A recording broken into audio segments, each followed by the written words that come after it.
নমস্কার বন্ধুরা, আপনাদের প্রত্যেককে আরও একবার স্বাগত জানাই আমাদের এই ছোট্ট চ্যানেল গপ্প ঘোরে। আজও আপনি শুনতে চলেছেন একটি হাড় কাঁপানো গ্রাম বাংলার ভয়ের গল্প, এবং আজকের গল্পের মধ্যে থেকেও থাকছে একটি বিশেষ প্রশ্ন, যার সঠিক উত্তর দিতে পারলেই আপনার নাম আমি ঘোষণা করব আগামী এপিসোডে। আর আমাদের গত এপিসোডে যারা যারা কমেন্ট করেছিলেন, সঠিক উত্তর দিয়েছিলেন, তাদের নাম আমি আজকের গল্পের শেষে ঘোষণা করব। তাহলে চলুন মন দিয়ে গল্পটি শোনা যাক। আজ আপনি শুনতে চলেছেন লেখিকা তনিমা সাহা বিরচিত গ্রাম বাংলার ভূতের গল্প জমিদার ভিলায় এক বিয়ের রাত। গল্প পাঠে এবং বিশেষ কয়েকটি পুরুষ চরিত্রে থাকছি আমি সুদর্শন। আজ আমার সঙ্গে বিভিন্ন কণ্ঠে থাকছে রূপঙ্কর, সঙ্গীতা এবং বর্ণালী। শুরু হচ্ছে জমিদার ভিলায় এক বিয়ের রাত।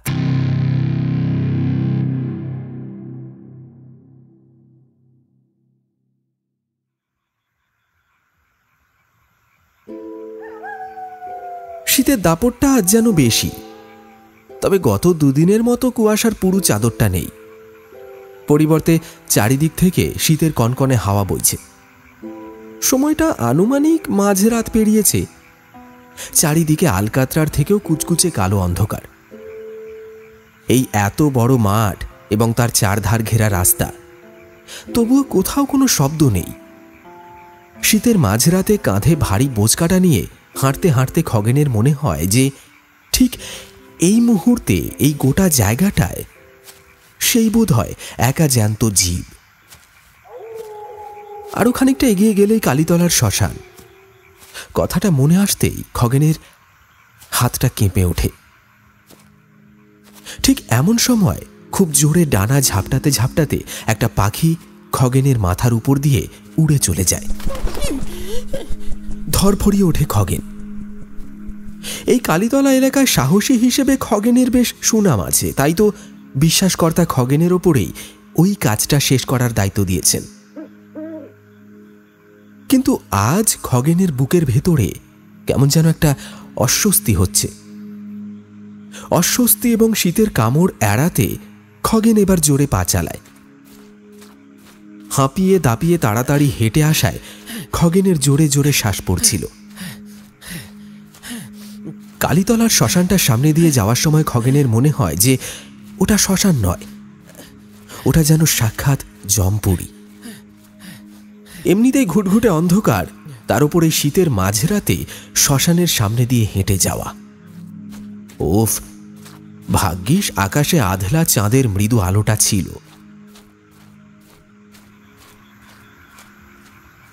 জায়গাটা পেরিয়ে আসতেই একটু নিশ্চিত হয়ে বেখেয়ালে পা রাখতে গিয়ে হড়কে পড়ে যেতে যেতে নিজেকে সামলে নেয়। কিন্তু কাঁধের বোঁচকাটা কাঁধ থেকে পড়ে যায়, আর বোঁচকাটা মাটিতে পড়তেই তার ভেতর থেকে বেরিয়ে আসে একটা রক্তাক্ত ধরহীন লাশ।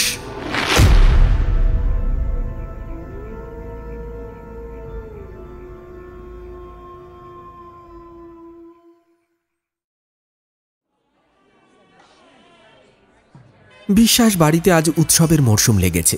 বিগত কয়েকদিন ধরেই এই উৎসবের আমেজেই মজে আছে বিশ্বাস বাড়ি। কারণ বিশ্বাস বাড়িতে এটাই শেষ এবং প্রথম বিয়ে। বিশ্বাসকর্তা অর্থাৎ অধিরথ বিশ্বাস এবং কর্ত্রী ছায়া বিশ্বাস, তাদের একমাত্র কন্যা অনন্যা বিশ্বাসের বিয়ে। অধিরথ একজন বনেদি জমিদার বাড়ির উপযুক্ত বংশধর। যদিও এ যুগে আর জমিদারি রমরমা নেই, কিন্তু দাপটটা সেই একই রকম আছে। কালীতলার মানুষজন জানে যে অধিরথ বিশ্বাসের অনেক ব্যবসা আছে, সেই সব ব্যবসা থেকে বিস্তর আমদানি হয়। তাই সরকারি পদ্ধতিতে বিশ্বাস বাড়ির জমিদারি এখন না থাকলেও তাদের স্বচ্ছতা এক ফোঁটাও কমেনি। এমন একটা বাড়ির মেয়ের সাথে যে সামাজিক এবং আর্থিকভাবে বিশ্বাসকর্তাদের সমতুল্য কোনো পরিবারের ছেলের সাথে বিয়ে দেবেন, সেটাই স্বাভাবিক। কিন্তু বিশ্বাস কর্ত্রী ছায়া বিশ্বাস বেঁকে বসলেন, বললেন, লোকেরা ছেলেদের বিয়ে দিয়ে মেয়ে ঘরে আনে, আর আমি মেয়েকে বিয়ে দিয়ে ছেলে ঘরে আনব। বিশ্বাস বাড়িতে এখনও বংশানুক্রমিক বনেদি বৈঠকখানাটি তার উজ্জ্বলতা এবং সাজসজ্জা নিয়ে বর্তমান আছে। অবশ্য বৈঠকখানার এই সাজসজ্জাকে পরিচর্যা করতে বেশ খরচ হয়। সেই খরচ বিশ্বাসকর্তা আগ্রহের সাথেই বহন করেন। শুধু বৈঠকখানাটি নয়, এই গোটা বাড়িটির প্রতিটি আনাজ কানাজ সেই জমিদারি যুগ থেকে একই রকম আছে। শুধু বাড়িটার নাম জমিদার ভিলা থেকে পরিবর্তিত হয়ে বিশ্বাস ভিলা হয়েছে, আর বাকি সব একই আছে। যেন একটা যুগকে সংরক্ষিত করে রেখেছেন অধীরথ বিশ্বাস। এহেন বাড়ির মেয়েকে নিজের ছেলের সাথে বিয়ে করানোর জন্য অনেকেই যে মুখিয়ে থাকবেন তা তো স্বাভাবিক। তাই সুপাত্রের ঠিকানা নিয়ে বিশ্বাস বাড়িতে ঘটকদের লাইন পড়ে যায়। কিন্তু বিশ্বাস কর্ত্রীর একটাই বক্তব্য, যে তিনি মেয়েকে বিয়ে করিয়ে ছেলে ঘরে আনবেন। কালীতলাকে যদিও এখন আর গ্রাম বলা চলে না, তবুও এলাকাটা গ্রাম না হয়েও গ্রাম। স্কুল, জল, আলো, রাস্তা সবই আছে। তবুও কালীতলার মানুষ কালীতলাকে আমাদের গ্রামে বলতেই বেশি পছন্দ করেন। এলাকাটাও নেহাত ছোট নয়। প্রায় 95% মানুষ এখানে চাষবাস করে। বাকি 5% কেউ কেউ শহরে থাকে, আর কেউ কেউ কিছু কাজ করে খাওয়ার মতো শারীরিক অবস্থায় নেই, অর্থাৎ তারা বয়স্ক। এই কালীতলারই ছেলে কাঞ্চন সকাল সকাল তাদের খেতে কাজ করছিল। মরশুম শুরু হয়েছে। এখন মাটি তৈরি না করে রাখলে সঠিক সময় বীজ বপন করা যাবে না। কাঞ্চন তাই তাড়াতাড়ি হাত চালাচ্ছিল। এমন সময় কেউ পেছন থেকে এসে তার নাম ধরে চিৎকার করে ডেকে উঠে বলল, এই কাঞ্চন, তাড়াতাড়ি বাড়ি চল, তোর দাদু কলপারে পড়ে গেছে। কথাটা শুনেই কাঞ্চন হাতের সব কাজ ফেলে বাড়ি ছোটে।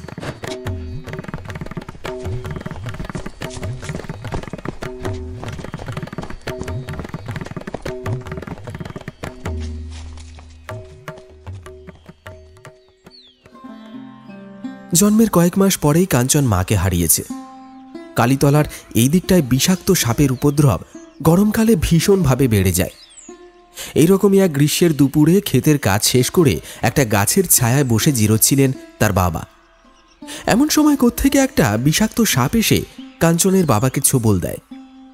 সেখানেই কাঞ্চনের বাবা মারা যায়। সে সময় কাঞ্চনের 10 বছর বয়স, আর সেই থেকেই কাঞ্চন ঠাকুমা দাদুর কাছেই থাকত। তবে 3 বছর আগে ঠাকুমা হঠাৎ স্ট্রোক করে বিছানা নেন, কিন্তু সপ্তাহ 2-এর মধ্যেই মারা যান। এখন কাঞ্চনের আপন বলতে শুধু দাদুই আছেন। সেই দাদুরও যদি কিছু হয় তাহলে কি নিয়ে থাকবে সে? কথাটা ভাবতেই কাঞ্চনের হাত পা যেন অবশ হয়ে এলো। বাড়ি পৌঁছিয়ে কাঞ্চন দেখল যে দাদু অজ্ঞান অবস্থায় বিছানায় শুয়ে আছে। ঘরের ভেতরে কয়েকজন দাঁড়িয়ে আছে। কালীতলার ডিসপেন্সারির ডাক্তার রামকৃষ্ণ তপাদার একটা যন্ত্রের মতো কিছু কানে লাগিয়ে বসে আছেন। মুখটা অসম্ভব গম্ভীর। এই মুখ কাঞ্চনের চেনা। তার ঠাকুমার মৃত্যুর সময়ও রামকৃষ্ণ তপাদারের এইরকমই একটা গম্ভীর মুখ ছিল। কিছুক্ষণ পরে রামকৃষ্ণ ঘর থেকে বেরিয়ে এলে কাঞ্চন তার পিছু পিছু বড় রাস্তা পর্যন্ত এগিয়ে দিল। বড় রাস্তা থেকে আরো খানিকটা এগিয়ে যেতেই ডাক্তারবাবু বললেন, দেখো কাঞ্চন, তোমার দাদুর তো বয়স হয়েছে, খুব বেশি দিন যে সুস্থভাবে বাঁচবেন সেই আশাটাও দিতে পারছি না। এই বয়সেও কিন্তু তিনি তোমার জন্য অবিরত চিন্তা করে যাচ্ছেন। তাই দাদুর শেষ ইচ্ছার মান রাখতেই না হয় রাজি হয়ে যাও, বাকি তোমার ইচ্ছে। কাঞ্চন মুখে কিছু বলে না, চুপচাপ মাথা নাড়ে। কিন্তু একটা ঘন দ্বন্দ্বের মেঘ তার মনেও জমা হয়। দাদুর ইচ্ছে পূরণ করতে হলে তাকে যে দাদুকে ছেড়ে যেতে হবে, কিন্তু সেটা কি করে সম্ভব? দাদু অসুস্থ। যদি সে চলে যায় তাহলে দাদুর খেয়াল কে রাখবে?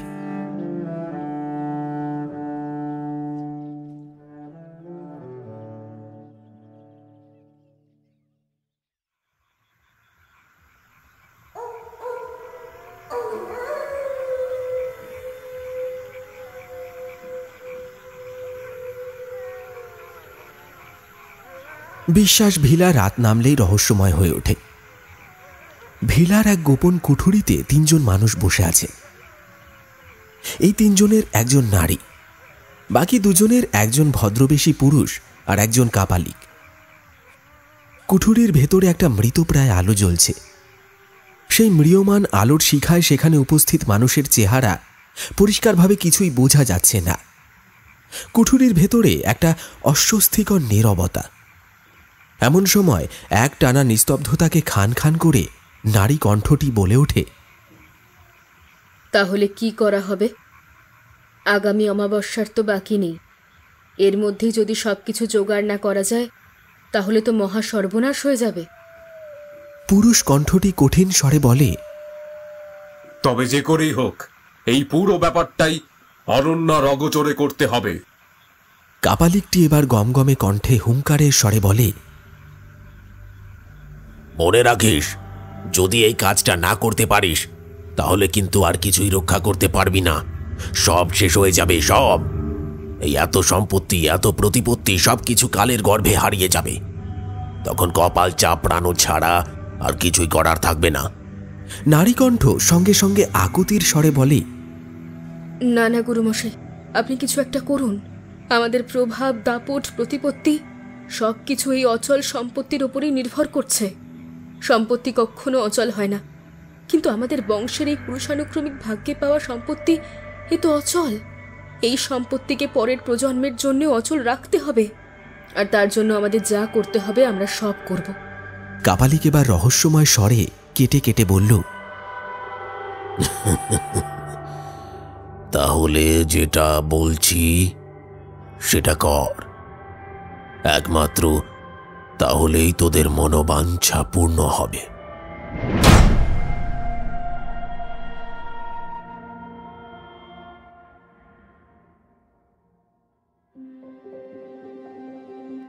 সন্ধ্যা নামার পর রাতের অন্ধকারে সূর্য ডুবে যায়, কিন্তু পরদিন আবার নতুন উদ্যম, নতুন উৎসাহ নিয়ে সূর্য আবারও উদয় হয়। তবে নতুন দিনের নতুন সূর্যটা সবার জন্য উৎসাহ বা আশার আলো নিয়ে আসে না। কাঞ্চন বাড়ির দাওয়ায় উদাস হয়ে বসে আছে। তখন দাদু পেছন থেকে চা আর মুড়ির বাকি নিয়ে এসে কাঞ্চনের পাশে বসেন। চা খেতে খেতে দাদু এবং নাতি দুজনেরই চোখ ঝাপসা হয়ে যায়। এটাই হয়তো তাদের দুজনের এই শেষবারের মতো একসাথে সময় কাটানো, কারণ আগামীকাল কাঞ্চনের বিয়ে বিশ্বাস ভিলার একমাত্র মেয়ে অনন্যা বিশ্বাসের সাথে। এই বিয়েতে কাঞ্চন রাজি ছিল না, কারণ এই বিয়ের একটাই মাত্র শর্ত ছিল যে বিয়ের পর কাঞ্চনকে বিশ্বাস ভিলাতেই চিরতরে থাকতে হবে। কাঞ্চনের এতে প্রবল আপত্তি ছিল, কারণ সে চলে গেলে তার বৃদ্ধ দাদু এবং তাদের ক্ষেত কে দেখাশোনা করবে। কিন্তু বিশ্বাস ভিলা থেকে বলা হয়েছে এখানে তার অবর্তমানে সবকিছুর খেয়াল রাখা হবে। কাঞ্চন ঠিক রাজি না হয়েও পারছিল না। দাদু তাকে বোঝান যে তিনি বার কতদিন থাকবেন, বরং যেটা হচ্ছে সেটাকেই যেন কাঞ্চন মেনে নেয়। এই নিয়ে কয়েকদিন দাদু এবং কাঞ্চনের মধ্যে একটা দ্বন্দ্ব লেগেছিল, তবে দাদুর জেদের সামনে শেষ পর্যন্ত কাঞ্চন মাথা নত করতে বাধ্য হয়েছে।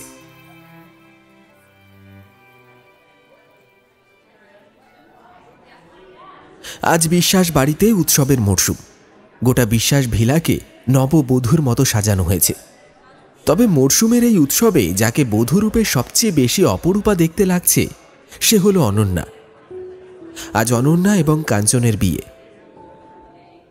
কাঞ্চনের দাদুকে বিশ্বাসকর্তা বিশেষ যত্ন সহকারে ভিলাতে নিয়ে এসেছে, শুধুমাত্র জীবনের এই নতুন অধ্যায়ের শুভারম্ভের সাক্ষী হয়ে এবং বর বধূকে দু হাত ভরে আশীর্বাদ দিতে। বিয়ের ব্যস্ততার মাঝে কাঞ্চন দাদুর সাথে কথা বলে জানতে পারে যে তার বিশ্বাস ভিলায় চলে আসার পরপরই ভিলা থেকে দুজন লোক বাড়িতে যায়। একজন সারাক্ষণ দাদুর দেখাশোনা করে, আর একজন ক্ষেতের দেখভাল করে। যে লোকটা দাদুর দেখাশোনা যত্নআত্তি করেছে সেই দাদুকে পালকিতে চড়িয়ে এখানে নিয়ে এসেছে। কাঞ্চন জিজ্ঞেস করে, কোন লোকটা তোমার দেখাশোনা করে, দেখাও তো। দাদু এত লোকের ভিড়ে ওই লোকটাকে খুঁজে পান না। হঠাৎ ভিড় একটু হালকা হতেই দেখা যায় একটা রোগা সোগা লোক, উস্কো খুস্কো চেহারা। মানুষটা কোণার দিকে একটা থামে হেলান দিয়ে দাঁড়িয়ে আছে। দাদু সেদিকে নির্দেশ করে দেখাতেই কাঞ্চন লোকটাকে চিনতে পারে। সে খগেন, বিশ্বাসকর্তার প্রায় সব কাজেই তাকে দেখা যায়। খগেনকে দেখে কাঞ্চন খানিকটা নিশ্চিত হয়, কারণ খগেন বিশ্বাসী। ওদিকে বিশ্বাস করতেই মেয়েকে বিয়ের সাজে দেখার জন্য গেলেন। ঘরে ঢোকার মুহূর্তেই বধূ সাজে সজ্জিত পালঙ্কের ওপর গোল করে বসা সখীদের সাথে হাস্যরতা মেয়েকে দেখে বিশ্বাস কর্তীর বুকের ভেতরটা যেন ভীষণভাবে কেঁপে উঠল। মনে মনে তিনি নিজেকে প্রশ্ন করলেন, আমি কি ভুল করছি? মেয়েটার ভবিষ্যৎ নিয়ে খেলা করছি না তো? পরক্ষণেই আরেকটা মন প্রথম মনকে শাসিয়ে বলে, চুপ, একদম চুপ। যা করতে যাওয়া হচ্ছে তার সবটাই ঠিক, কোনো ভুল নেই। টাকা পয়সা সম্পত্তি থাকলে ভবিষ্যৎ এমনিতেই সুন্দর থাকবে। অযথা দুর্বল হয়ে পড়ার কোনো মানেই হয় না। দ্বিধা দ্বন্দ্বের টানাপোড়নে বিশ্বাস কর্তী বিহ্বল হয়ে পড়ে। কিন্তু কিছুক্ষণের মধ্যেই নিজের সিদ্ধান্ত নিয়ে মনস্থির করে সেই ঘর থেকে বেরিয়ে যান। বাইরে তখন বিয়ের সরঞ্জাম গুছিয়ে তারপর আচার নীতির নিয়মকানুন চলছে। তার মধ্যে নিয়ন্ত্রিত অতিথিদের জটলা, কথা কাকলি। বিশ্বাস কর্তী সবার দৃষ্টি এড়িয়ে অন্যদিকে চলে এলেন। শুধু আসার আগে খগেনের দিকে তাকিয়ে ইশারায় কিছু একটা বললেন। খগেন আগেই বিশ্বাস কর্তীর দিকেই তাকিয়েছিল। বিশ্বাস কর্তীর ইশারা পেতেই সে সেখান থেকে সরে এলো। বিশ্বাস ভিলার একটা দরজা বন্ধ। গোপন ঘরে অধীরথ বিশ্বাস একটি যজ্ঞকুণ্ডের সামনে বসে আছেন। অধীরথের উপরাঙ্গে বস্ত্রের লেশ মাত্র নেই। নিম্নাঙ্গে একটা কুচকুচে কালো কৌপিনের মতো বস্ত্র পরে আছেন। যজ্ঞকুণ্ডটি ভেতর থেকে বাইরে পর্যন্ত ছাই দিয়ে মাখানো। ছাইটা শুষ্ক নয়, কেমন ভেজা ভেজা। যজ্ঞকুণ্ডের অপরদিকে নির্বস্ত্র হয়ে বসে আছেন সেই কাপালিক। কাপালিকের দুপাশে দুটো বড় থালায় একটা কালো কাপড়ে ঢাকা কিছু দ্রব্য রয়েছে। ডান দিকের থালার উপর থেকে কাপড়টা সরাতেই দেখা যায় যে থালায় ছোট ছোট বোতলে কয়েক ধরনের তরল বা আপাত সদৃশ তরল পদার্থ রয়েছে। অধীরথ এই সময় ঘন গম্ভীর স্বরে ডেকে ওঠেন, ছায়া, চলে এসো, সব তৈরি। কথাটা শেষ হতেই একটি বদ্ধ কক্ষ থেকে বিশ্বাস কর্তী ছায়া বেরিয়ে এলেন। ছায়ার শরীরে এখন খানিক আগেই ঝলমল উজ্জ্বল অলঙ্কার সমৃদ্ধ সেই সাজগোজটা নেই, বরং খোলা চুল, শুষ্ক দৃষ্টি আর শৃঙ্গারহীন মুখশ্রী এবং যৎ সামান্য লজ্জা নিবারক বস্ত্রে ছায়া চাপা পায়ে ধীরে ধীরে এগিয়ে আসে অধীরথের পাশে রাখা শকুনের পালক দিয়ে বানানো আসনে। এই বিশেষ যজ্ঞের জন্যই কাপালিক গুরুমশাইয়ের দ্বারা অধীরথ এবং ছায়ার জন্য এই পরিধান নির্দিষ্ট করা হয়েছিল। ছায়া এসে শকুনের পালকের আসনে বসতেই কাপালিক বাঁ দিকের থালার উপর ঢেকে রাখা কালো কাপড়টা তুলে নিলেন। আর কালো কাপড়টা তুলে নিতেই দেখা গেল তাতে রয়েছে একটা সদ্য কাটা মুন্ডু। মুন্ডুটা থেকে তখনও টপটপিয়ে রক্ত পড়ে যাচ্ছে। মুন্ডুটা ছিল কাঞ্চনের দাদুর, আর মুন্ডু ঠিক পাশেই রাখা একটা বড় বাকি ভর্তি কালচে লাল উষ্ণ রক্ত। খগেনকে আগেই এই কাজের জন্য নির্দেশ দেওয়া হয়েছিল, তাই তো ঠান্ডার অজুহাত দেখিয়ে খগেন দাদুকে বাড়ি ফিরিয়ে নিয়ে যাওয়ার নাম করে তাকে মাঝপথেই হত্যা করে। গোটা কালীতলার সমস্ত বাসীরা তখন বিশ্বাস ভিলায় বিয়ের আনন্দ উপভোগের মশগুল। তাই যে রক্ষক সেই ভক্ষক খগেনের এই নারকীয় রূপটা দেখতে পেল না। খগেনকে ঠিক এমনটা করারই নির্দেশ দেওয়া ছিল। খগেনের মতো আত্মাহীন, নির্মম এবং পাশাপাশি একজন অসাধারণ সাহসী মানুষ এই কালীতলা তো দূরে থাক, কালীতলার আশেপাশের কোনো গ্রামেও কেউ ছিল না। সেই আগের বিশ্বাসকর্তার একনিষ্ঠ দাস। কাপালিক গুরুমশাই অনেক গ্রহ নক্ষত্র লগ্ন বিচার করে অনন্যার বিয়ের জন্য এমন একটি পরিবার অনুসন্ধান করেছিলেন। তার পেছনেও ছিল একটি গূঢ় কারণ। সবকিছু জানা সত্ত্বেও থালার উপরে ওই রক্তাক্ত কাঁচা মুন্ডুটা দেখেই ছায়া আঁতকে ওঠে। ওদিকে বিয়ের মন্ত্রের উলুধ্বনি শোনা যায়। কাপালিকার এক মুহূর্ত দেরি না করে ভয়ঙ্কর মন্ত্রের উচ্চারণ করতে করতে ভেজা ছাইমাখা যজ্ঞকুণ্ডে একে একে বোতলের সব তরল ঢেলে দিতেই কুণ্ডের আগুন দাউ দাউ করে জ্বলে ওঠে।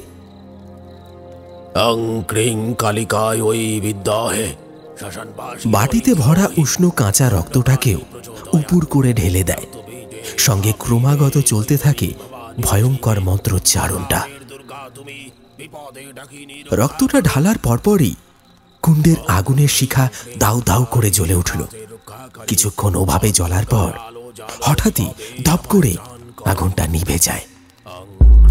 কাপালিকের মুখে ফুটে ওঠে এক পৈশাচিক হাসি।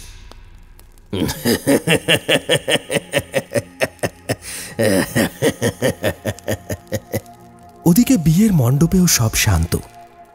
কাপালিক গুরুমশাইয়ের এটাই নির্দেশ ছিল যে বিয়ের মন্ত্রের সমসাময়িক সময়েই এই যজ্ঞটা করতে হবে। যজ্ঞে দুটো নর বলি দিতে হবে এবং প্রথম বলির ধর দিয়ে যজ্ঞকুণ্ডের আহ্বান করতে হবে। যজ্ঞের শেষে কাপালিক গমগমে গলায় বলল,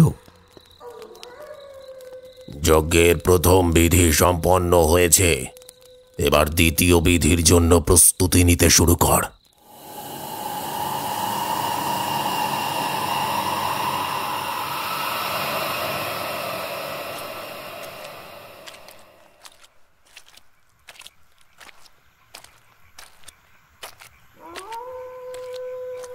খগেন পূর্ব নির্দেশ মতো কাঞ্চনের দাদুর ধরহীন শবটাকে নিয়ে কালীতলার শ্মশানে পুঁতে ফেলতে যাচ্ছে। আজ বিশ্বাস সম্পত্তির একমাত্র মেয়ের বিয়ে। সারা বাড়ি জুড়ে বিয়ের আনন্দ, কিন্তু সেই একই বাড়িতে অন্যদিকে তখন একই সাথে চলেছে এক লোমহর্ষক ক্রিয়া। কথাটা ভেবে একটু হলেও খগেনের বুকটা যে কেঁপে ওঠেনি সেটা খগেন নিজেও অস্বীকার করতে পারবে না। এখন এই মাঝরাতে ধরহীন লাশ নিয়ে শ্মশানের কাছে কেন কে জানে খগেনের বুকটা ঢিপ ঢিপ করে ওঠে। বোঁচকা হাতে শ্মশানে ঢুকে মাটি খোঁড়ার বড় বেলচা দিয়ে মাটিতে একটা কূপ দিতেই হঠাৎ খগেনের কাছেই একটা ভারী ভারী ডানা ঝাপটানোর শব্দ শোনা যায়। খগেনের হাত থেকে বেলচাটা পড়ে যায়।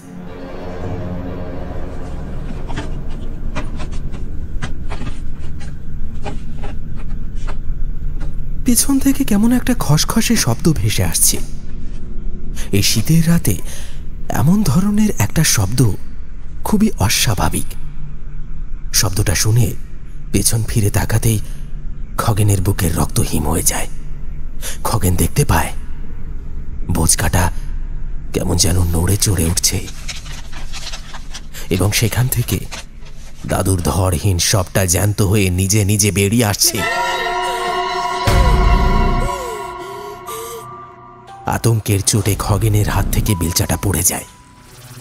দাদুর জ্যান্ত সবটা মাটিতে ঘষতে ঘষতে একটা খসখসে শব্দ করতে করতে খগেনের আরো কাছে এগিয়ে আসে। আতঙ্কে ভয়ে খগেনের হাত পা কেমন একটা অবশ হয়ে গেছে।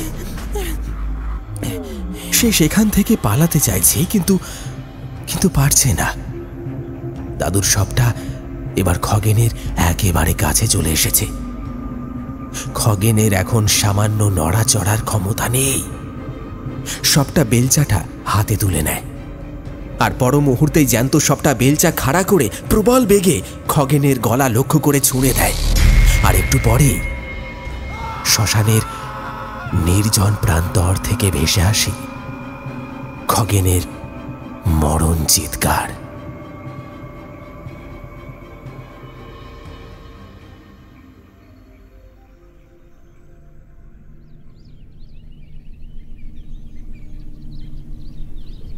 রাত প্রায় শেষের দিকে।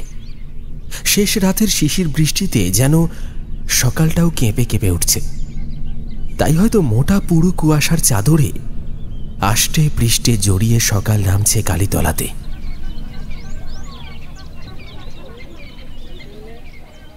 কালীতলায় আজ হাটবার।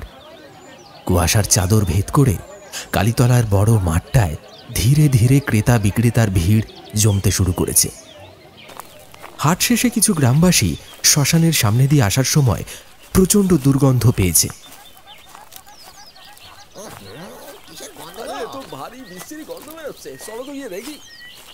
উৎসুক হয়ে দুজন গ্রামবাসী শ্মশানের ভেতরে ঢুকতেই একটা জোর ধাক্কা খায়। শ্মশানে ঢোকার পরেই তারা দেখতে পায় সেখানে কারোর মুন্ডুহীন রক্তাক্ত লাশ পড়ে আছে এবং কিছু দূরেই পড়ে আছে সেই লাশের কাটা মুন্ডুটা। ছিন্ন মুন্ডুটা দেখেই গ্রামবাসীরা চিনতে পারে যে লাশটি ছিল খগেনের। ত্রাস আর আতঙ্কে সেই দুজন গ্রামবাসী বিশ্বাস ভিলার দিকে ছুট দেয়। খবর দিতে হবে, চলো চলো।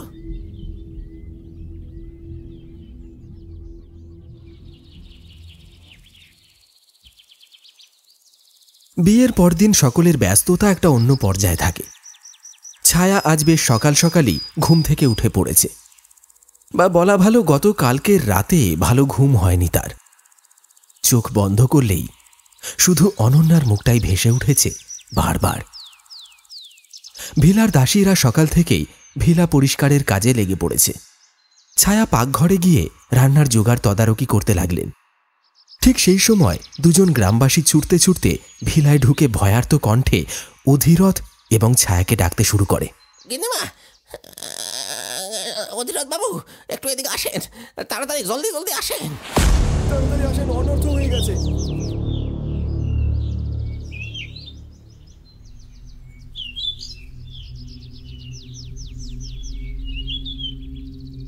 অধীরথের শোয়ার ঘরের পাশেই একটা বসার ঘর আছে। ব্যবসা সংক্রান্ত কোনো গুরুত্বপূর্ণ আলোচনা বা একান্তে কোনো জরুরি মিটিং করতেই সাধারণত এই ঘরটাই ব্যবহার করা হয়। সেই ঘরে এখন ত্রস্ত পায়ে অধীরথ পায়চারি করে যাচ্ছেন। ছায়া এক কোণে দাঁড়িয়ে দূরে আকাশের দিকে হদিশহীনভাবে তাকিয়ে আছেন। তার দু চোখে এখন দুশ্চিন্তার কালো ঝড়, যেটা ক্রমাগত প্রবল আক্রোশে গুমড়ে গুমড়ে উঠছে। সময় যেন তার প্রহর গুনে গুনে মহাপ্রলয় ডেকে আনছে।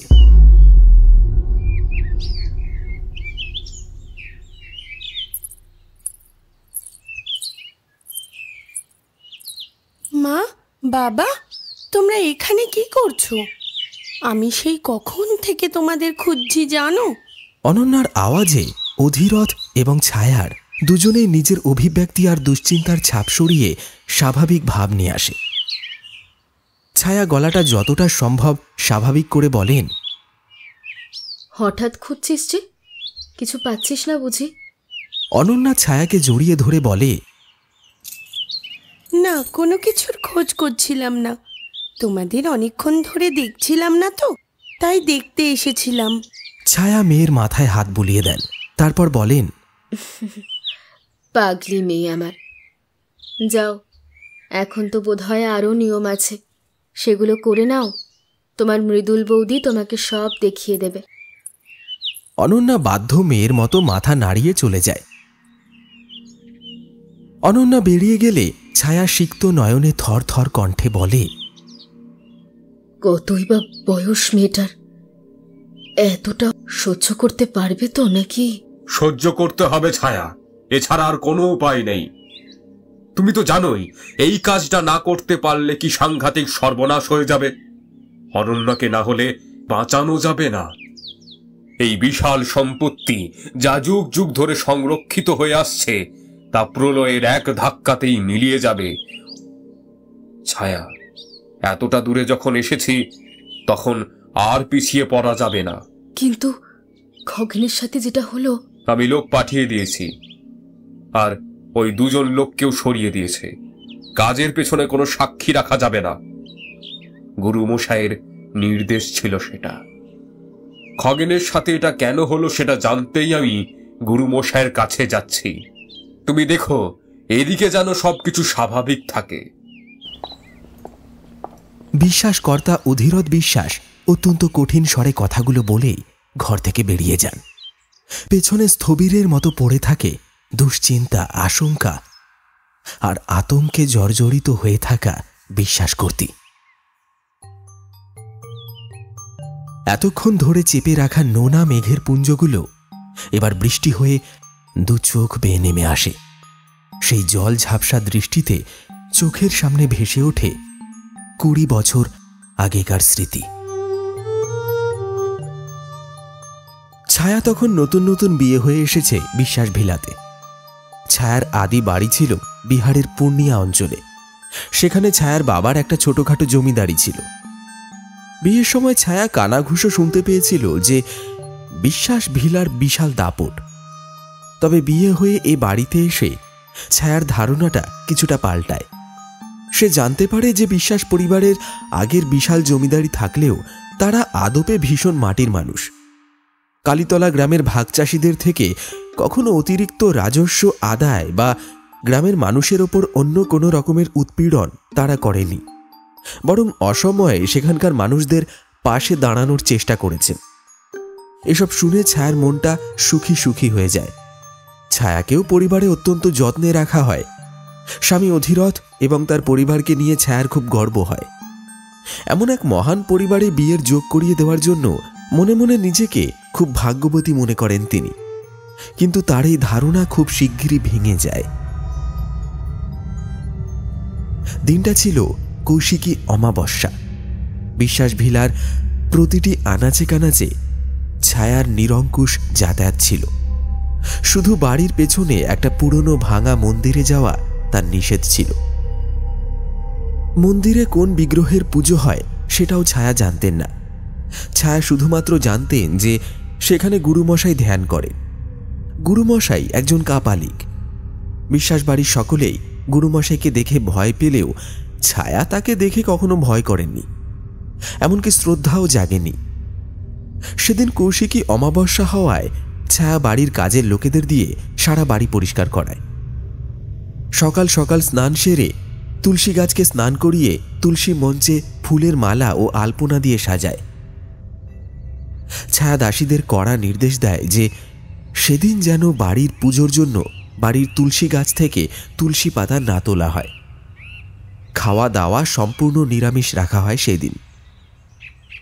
সব পরিষ্কার করলাম, আর পেছনের মন্দিরটা পরিষ্কার করব না। কথাটা মনে হতেই সে জলের বালতি, ঝাঁটা আর কাপড় নিয়ে পেছনের মন্দিরের আশপাশটা পরিষ্কার করতে শুরু করে। আর ঠিক তখনই একটা আবছা গঙ্গানির আওয়াজ তার কানে আসে। ওই কিছুক্ষণই তারপরে সব চুপ। ছায়ার মনে হয় যে মন্দিরের ভেতর থেকেই যেন আওয়াজটা এসেছিল। এই মন্দিরে তো গুরুমশাই থাকেন, তবে কি তার কোনো বিপদ হলো? কথাটা ভাবতেই সে হাতের সব কাজ ফেলে দৌড়ে মন্দিরের দরজা ঠেলে ভেতরে ঢোকে। কিন্তু মন্দিরের ভেতরে ঢুকে ছায়া যা দেখতে পায় তা ভীষণ ভয়ানক এবং নারকীয়। ছায়া দেখেন যে মন্দিরের ভেতরে কোনো বিগ্রহ নেই। ঠিক মাঝখানে মেঝেতে একটা মাঝারি আকারের রক্ত শিলাখণ্ড। শিলাখণ্ডের চারিদিকে গোল করে ছোট ছোট তদদৃশ্য শিলাখণ্ড দিয়ে ঘেরাটোপ বানানো। শিলাখণ্ডের ওপরে বেশ কিছু জবা ফুল ছড়ানো আছে, যেন খানিক আগেই কোনো বিধি করা হয়েছে। সেই শিলাখণ্ডের ঠিক পাশেই পড়ে আছে একটা মুন্ডহীন লাশ। লাশটার হাত পা তখনও থর থর করে কাঁপছে, যেন খানিক আগেই বলি দেওয়া হয়েছে। দৃশ্যটা দেখেই ছায়া একটা চিৎকার করতে যাবে, ঠিক তখনই কেউ পিছন থেকে এসে ছায়ার মুখটা চেপে ধরে। ছায়া ছটফট করে ওঠে। এতটা মানসিক চাপ সহ্য করতে না পেরে ছায়া জ্ঞান হারায়। যখন তার চোখ খোলে তখন সামনে অধিরথকে বসে থাকতে দেখে ছায়া আর্তনাদ করে ওঠে। ছায়া, একটু শান্ত হও। ছায়া তখনও আতঙ্কিত কণ্ঠে বলছেন, আমি মন্দিরে রক্ত, লাশ, গুরুমশাই।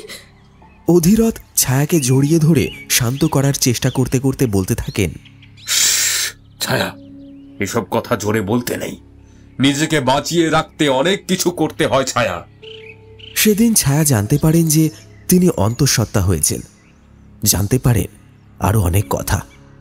বিশ্বাস পরিবার বেশ কয়েক যুগ আগেই এই গোটা কালীতলা এবং তার আশেপাশের গ্রাম অর্থাৎ সুগন্ধিপুর, বড় বটতলা ছাড়িয়ে ঘোষপাড়া পর্যন্ত ছড়ানো ছিল।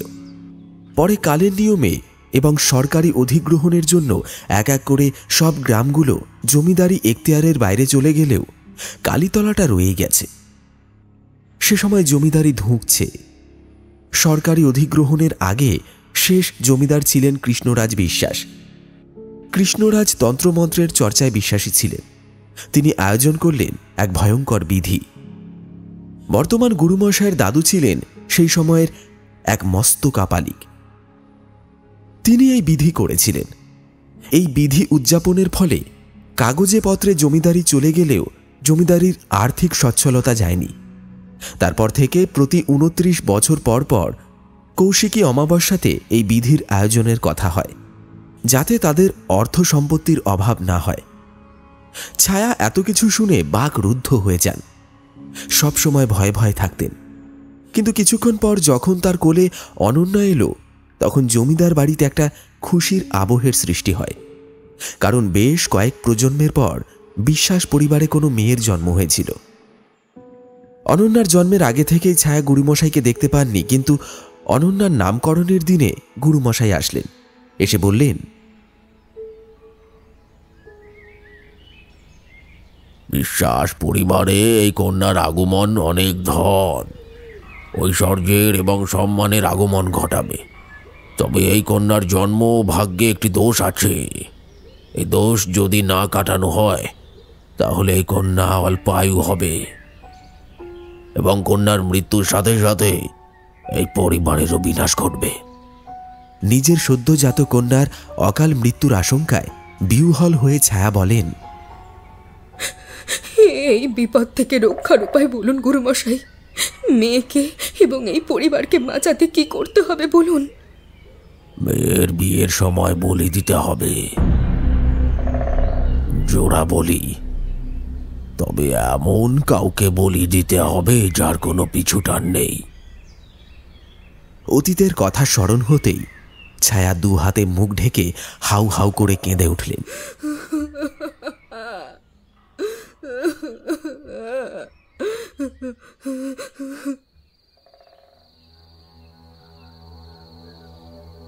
অধিরথ ফিরে এলেন রাতে। ততক্ষণে অনন্যাদের কালরাত্রি শুরু হয়ে গেছে। অধিরথ এসে তাড়াতাড়ি বললেন,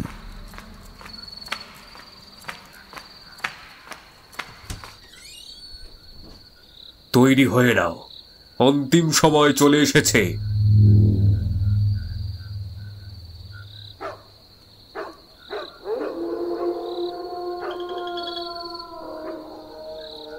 কাঞ্চনের আজ রাতে থাকার জন্য একটি আলাদা ঘর দেওয়া হয়েছে, কিন্তু কাঞ্চনের সাথে থাকার জন্য কেউ আসেনি। কাঞ্চন একটু অবাক হয়। সাধারণত কালরাত্রিতে বর বা বধূকে আলাদা রাখা হয়, কিন্তু একা রাখা হয় না। কিন্তু এখানে যে কাঞ্চনকে আলাদা রাখা হয়েছে ঠিকই, তবে তার সঙ্গে সঙ্গে তার সাথে কেউ আসেনি। কাঞ্চনের মনটা খারাপ হয়ে যায়। তার দাদুর কথা খুব মনে পড়ছে। দাদুর তো তাকে ছাড়া ঘুমই আসে না। দাদুর কথা ভাবতে ভাবতেই কাঞ্চনের আরেকজনের কথাও মনে পড়ে যায়, অনন্যা।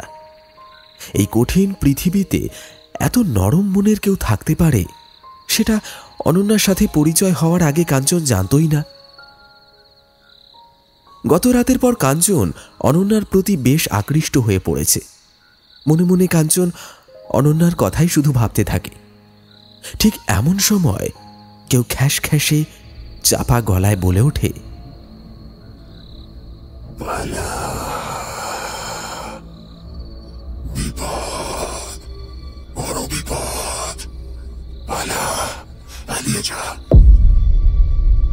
কাঞ্চন নিজের খেয়ালে ছিল, অনন্যাকে নিয়ে এসে চিন্তা করছিল। এমন সময় একটা কণ্ঠ কানে আসায় কাঞ্চন প্রচণ্ড থতমত খেয়ে ওঠে। ঘরে একটা বড় ঝাড়বাতি জ্বলছিল। কাঞ্চন ভয়ে ভয়ে ঘরের চারিদিকে তাকায়। তার মনে হয় যে কিছু যেন একটা ওই অন্ধকার কোণাগুলোতেই নড়ে উঠল। কাঞ্চন কিছু বলবে তার আগেই কারা যেন কাঞ্চনের উপর হামলা করে তাকে বন্দি করে নেয়।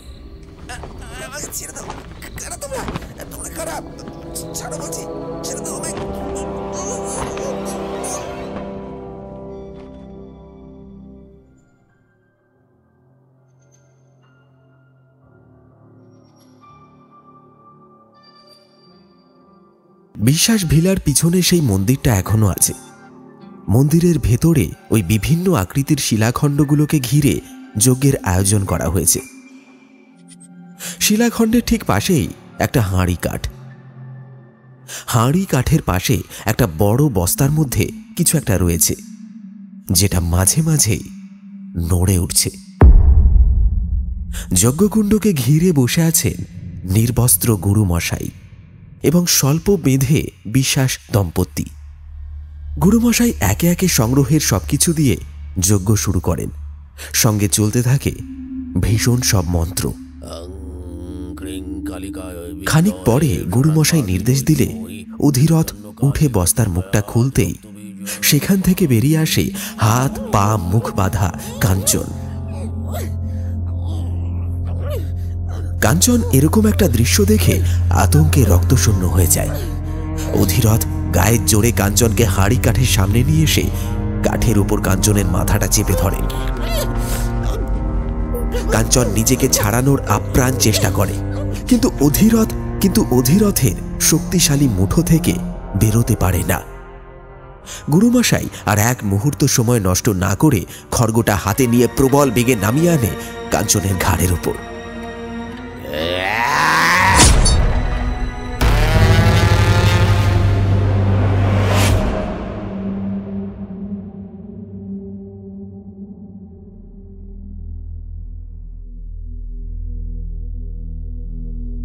বিশ্বাস বাড়িতে একটা হুলুস্থুল পড়ে গেছে, কারণ কাল রাত্রির পর থেকে কাঞ্চনকে কোথাও খুঁজে পাওয়া যাচ্ছে না। অনন্যা শোকে বিহ্বল হয়ে অসুস্থ হয়ে পড়ে। এদিকে যত সময় যায় অনন্যা আরো অসুস্থ হয়ে পড়ে। ধীরে ধীরে সে খাবার খাওয়াটাও বন্ধ করে দেয়। অনন্যার অবস্থার অবনতি দেখে বিশ্বাস দম্পতি গিয়ে গুরুমশাইয়ের পায়ে আছড়ে পড়েন। গুরুমশাই, আপনি যা যা বলেছেন আমি তা সবকিছু অক্ষরে অক্ষরে পালন করেছি। তাহলে আমাদের মেয়ের এমন অবস্থা কেন হলো গুরুমশাই? গুরুমশাই খানিকক্ষণ চোখ বন্ধ করে কিছু মন্ত্র বিড় করে ছায়ার উদ্দেশ্যে বললেন, কারণ কাঞ্চনের আত্মা অনন্যার আত্মার সঙ্গে একাত্ম হয়ে গেছে। এতটা ঘনিষ্ঠতা বৃদ্ধির কারণে অনন্যা এবং কাঞ্চন দুজনেই নিজের কৌমারিত্ব হারিয়েছে। তাহলে এখন উপায়? ক্রিয়া করতে হবে। অমাবস্যার তিথি এখনো আছে, অতএব যা করতে হবে তা তাড়াতাড়ি করতে হবে, নইলে অনন্যা এবং এই বিশ্বাস ভিলা কোনোটাকেই বাঁচানো যাবে না।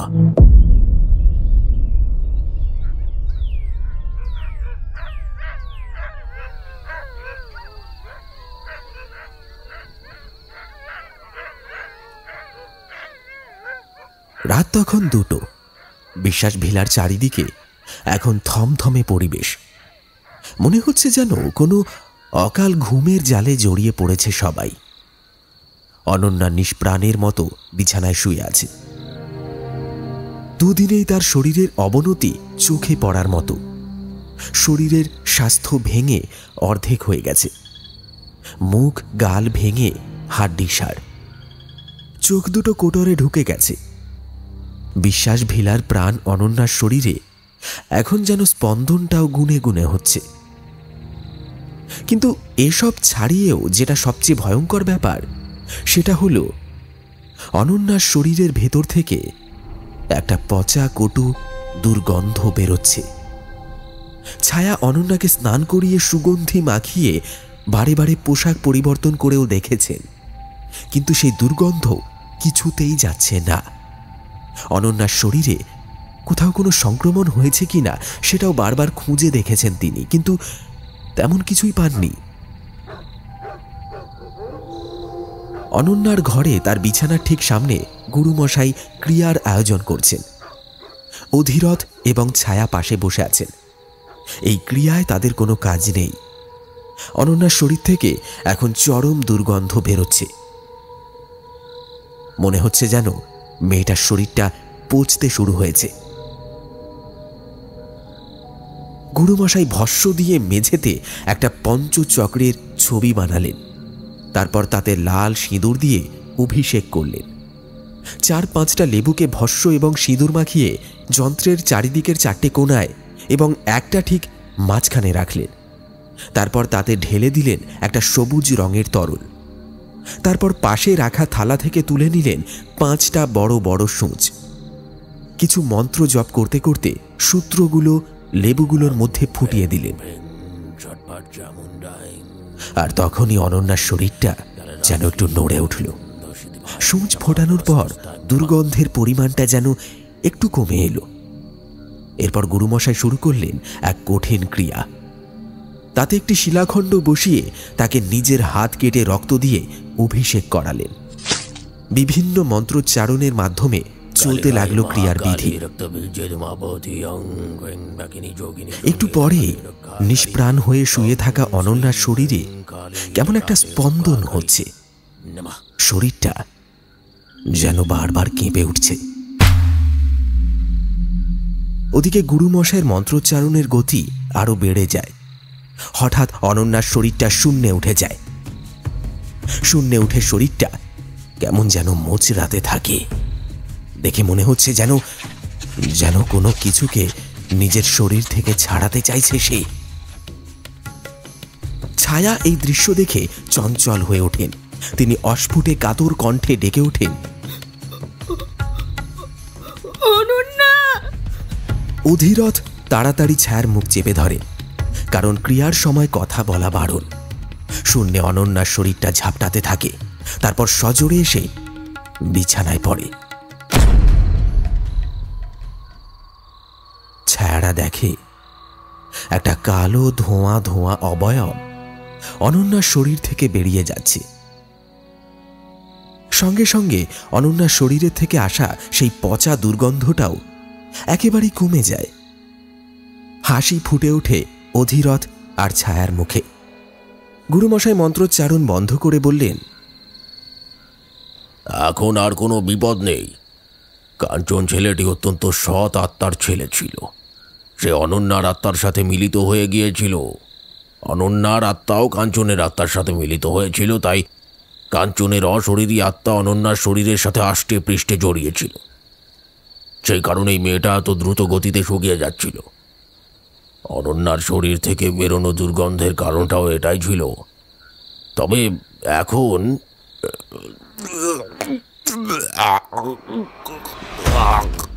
গুরুমশাই কথাটা শেষ করতে পারলেন না। তার মুখের ভাব পরিবর্তন হয়ে গেল। তিনি মুখ খুলে জিভ বার করে 2 হাতে নিজের গলা চেপে ধরলেন। সঙ্গে সঙ্গে গলা থেকে গলগলিয়ে বেরিয়ে এলো রক্ত। গুরুমশাই ধপ করে কাটা কলা গাছের মতো মেঝেতে পড়ে গিয়ে ঝটকা দিতে দিতে মারা গেলেন। তার মুখ থেকে বেরিয়ে এলো কালচে রক্ত।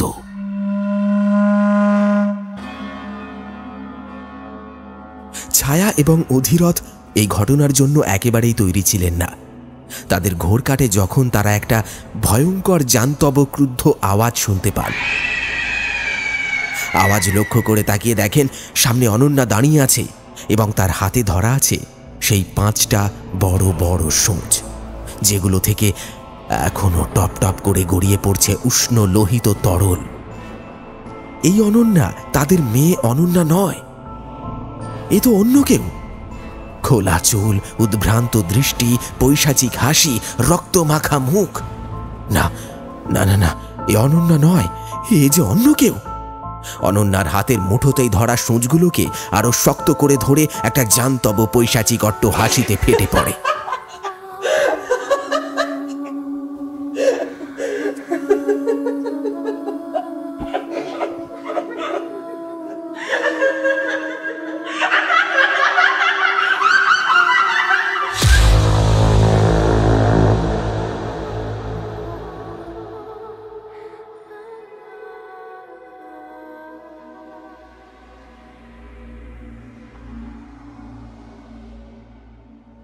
পরদিন কালীতলার হাটে একটা অদ্ভুত খবর ছড়িয়ে পড়ে।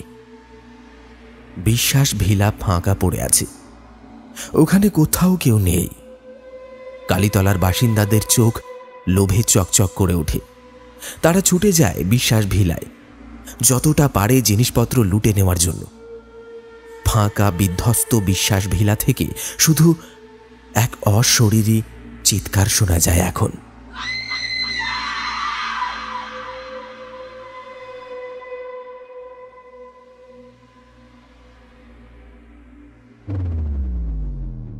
শুনলেন জমিদার ভিলায় এক বিয়ের রাত। গল্পটি আপনার কেমন লাগলো অবশ্যই কমেন্ট সেকশনে কমেন্ট করে জানাতে ভুলবেন না। যেমনটা গল্পের শুরুতে বলেছিলাম, আজকের গল্পের শেষে থাকছে একটি বিশেষ প্রশ্ন। আর আজকের প্রশ্নটি হচ্ছে, এই গল্পে মোট কটি নরবলির কথা উল্লেখ আছে? খুব সহজ একটি প্রশ্ন। এই গল্পে কটি নরবলির কথা উল্লেখ রয়েছে? যারা প্রথম থেকে শেষ পর্যন্ত মনোযোগ সহকারে গল্পটি শুনেছেন, আশা করি তারা প্রত্যেকে সঠিক উত্তর দিয়ে আপনার নাম এবং আপনি কোন জায়গা থেকে বলছেন কমেন্টে লিখে জানাবেন। আপনাদের মধ্যে থেকেই বাছাই করা নাম আমি ঘোষণা করব আগামী এপিসোডে। তাহলে চলুন ঝটপট দেখে নিই আমাদের আগের পর্বে কারা কারা সঠিক উত্তর দিয়েছিলেন। আমাদের আগের এপিসোড হরেন মাঝির নৌকায় এক রাত, এই গল্পে প্রশ্নটি ছিল যখন নিত্যানন্দ বাবুর কুড়িয়ে পাওয়া মেয়ে খুশি জলে ডুবে মারা যায়, সেই সময় মাধবী দেবীর পুত্র রামের বয়স কত ছিল? সঠিক উত্তর হচ্ছে 12 বছর। কারণ যখন মাত্র 2 বছর বয়স ছিল খুশির, তখন সে জলে ডুবে মারা যায় এবং খুশিকে যখন বাড়িতে নিয়ে আসা হয়েছিল তখন রামের বয়স ছিল 10। সুতরাং সঠিক উত্তর হচ্ছে 12। কারা কারা সঠিক উত্তর দিয়েছে চলুন একবার দেখে নিই। সঠিক উত্তর লিখে কমেন্ট করেছেন মুক্তা দাস, প্রদীপ মণ্ডল, নাজমুল ফরিদার, রবীন দেবনাথ, শম্পা শাসমাল, গোবরডাঙ্গা থেকে নন্দিনী রায়, পশ্চিম মেদিনীপুর জেলার নলবনা গ্রাম থেকে সঠিক উত্তর দিয়েছেন গৌতম আহির, হুগলি শ্রীরামপুর থেকে রমা দাস, ভাদড়িয়া থেকে সাহানুর, বাংলাদেশ থেকে নূরে জান্নাত, রাজকোট থেকে সঠিক উত্তর লিখেছেন তরুণ, আসাম ঢেকিয়াজুলি থেকে পার্থ দে, এছাড়া কমেন্ট করেছেন অজয়, হাওড়া সাঁতরাগাছি থেকে মিঠুন, বাগনান থেকে রশেদ, হাওড়া রানীহাটি থেকে সোলেমান, চাকদহ থেকে সাথী দে, হাওড়া নলপুর থেকে প্রিয়াঙ্কা, কাকদ্বীপ থেকে আহসান শেখ। এছাড়াও অনেকেই সঠিক উত্তর এবং ভুল উত্তরও দিয়েছেন। তবে যাদের নাম আমি এই গল্পে নিতে পারলাম না তাদেরকে অনুরোধ করব আমাদের আজকের গল্পের সঠিক উত্তরটি অবশ্যই কমেন্টে লিখে জানান এবং সঙ্গে আপনি কোন জায়গা থেকে গল্পটি শুনছেন। আমি আগামী গল্পে আবার আপনাদের মধ্যে থেকেই বাছাই করা নাম ঘোষণা করব গল্পের শেষে। তাহলে চলুন দেখা হচ্ছে খুব তাড়াতাড়ি আবার একটি টানটান উত্তেজনায় পরিপূর্ণ রোমাঞ্চকর গল্পের সাথে। ততক্ষণের জন্য আমাদের সঙ্গে থাকুন এবং আমাদের 3টি চ্যানেল গপ্পখোর, অল ডে সাসপেন্স এবং পিশাচ পর্ব অডিও স্টোরি সাবস্ক্রাইব করে পাশে থাকুন। ধন্যবাদ।